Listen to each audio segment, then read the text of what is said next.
Assalamualaikum warahmatullahi wabarakatuh. Hari ini kita akan sambung lagi pembelajaran kita tentang kepentingan imunisasi. Apa itu imunisasi? Imunisasi adalah usaha memberikan daya tahan secara aktif pada bayi, kanak-kanak dan dewasa terhadap penyakit tertentu dengan memasukkan vaksin. Okey, apa itu vaksin pula?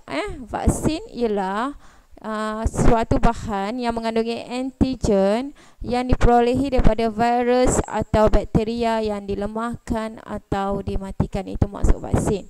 Maksudnya virus atau bakteria yang kita lemahkan, kita masuk ke dalam tubuh badan kita. Yang ini kita panggil antigen. Apa fungsi antigen? Antigen berfungsi untuk merangsang sistem imun tubuh untuk menghasilkan antibodi pada penyakit tertentu. Jadi antigen inilah dia akan menghasilkan antibodi untuk kita menghalang penyakit dalam badan kita. Ini antara jadual 4.4 ni adalah rancangan pervaksinan di Malaysia. Okey, daripada kecil lagi awak telah divaksin. Vaksin ni disuntiklah maksudnya mula-mula adalah kita suntik dos yang pertama. Mula-mula lahir kita panggil sebagai BCG, yang ini untuk mencegah penyakit tuberkulosis.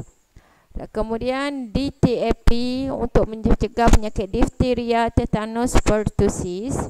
Kemudian kita suntik dengan HIP untuk mencegah penyakit Haemophilus influenza type B. Kemudian suntik dengan polio, yang ini dos 1, dos 2 ni semua ni. Ini kita panggil penyakit polio. Lepas tu suntik dengan MMR untuk mencegah campak, beguk dan rubella. MR dos booster untuk campak dan rubella. DT dos booster untuk difteria dan tetanus. HPV untuk remaja perempuan saja untuk mencegah kanser cervix. Dan JE hanya di Sabah dan Sarawak. JE ni untuk mencegah penyakit JE lah, penyakit disebabkan oleh nyamuk. Okey, ini antara jadual pemvaksinan lah untuk mencegah penyakit. Jadi jenis keimunan pula dia ada dua jenis, iaitu keimunan aktif dan keimunan pasif. Aktif ni dia ada dua jenis pula, iaitu semula jadi dan buatan. Contoh semula jadi maksudnya macam ni, seorang sembuh daripada penyakit berpanjangan selepas jangkitan. Ini maknanya semula jadi, dia panjang. Bila kita kena penyakit, dia akan sembuh dan berpanjangan lah. Maknanya bila virus tu datang lagi, dia dah tak kena, penyakit tu lambat nak kena. Ini kita panggil semula jadi.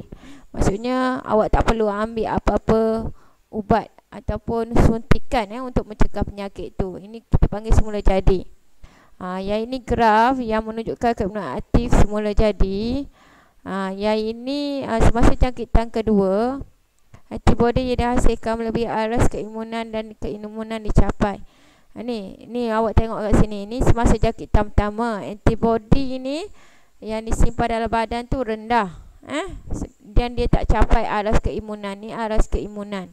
Jadi maksudnya bila kita kena penyakit tu, aras antibodi ni rendah. Jadi kita akan sakit dulu. Kemudian bila kita dah sembuh, aras keimunan ni dia akan menjadi makin tinggi. Yang ini kita panggil secara semula jadi. Kita tak perlu masukkan vaksin lah. Kalau buatan pula, vaksin akan dimasukkan ke dalam badan kita dan dia akan menghasilkan antibodi. Yang ini juga berpanjangan lah. Kalau yang aktif ni berpanjangan. Jadi vaksin biasanya kita ambil beberapa suntikan lah. Suntikan kali pertama dan suntikan kali kedua. Jadi ni awak akan tengok bila kita suntik vaksin, aras keimunan kita akan tinggi.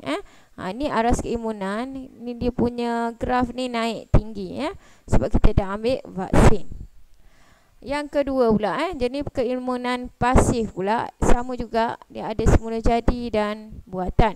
Contohnya kalau yang semula jadi ni, anak mendapat antibodi pada susu ibu atau darah ibu yang melintasi dinding plasenta. Dan dia ni adalah bersifat sementara. Yang ini untuk anak yang menyusu badan lah. Jadi bila anak menyusu badan, dia akan dapat antibodi yang tinggi. Tapi lama-lama dia akan rendah balik sebab dah tak menyusu. Jadi ini kita panggil sebagai semula jadi pasif. Semula jadi buatan pula, antiserum dia akan disuntik ke dalam badan pesakit. Antiserum ni dia akan melawan patogen. Patogen ni apa? Virus dan bakteria yang mengganggu sistem keimunan. Dan buatan ni dia adalah segera dan bersifat sementara. Ini grafnya. Okey. Sistem keimunan yang mantap. Kenapa sistem keimunan kita ni menjadi lemah? Sebab kita suka terdedah kepada pencemaran udara, ataupun kita terdedah kepada pestisida, ataupun kita mudah stres atau mengalami tekanan perasaan, ataupun kita suka makan gula-gula, ataupun kita ambil gula secara berlebihan. Jadi menyebabkan sistem keimunan kita menjadi lemah. Jadi apa amalan yang perlu kita lakukan untuk menguatkan sistem keimunan kita? Yang pertama, kita kena tidur dan rehat yang cukup. Yang kedua, kena sentiasa beriadah dan menghirup udara yang segar. Yang ketiga, pastikan tidak merokok dan tidak terdedah kepada asap rokok.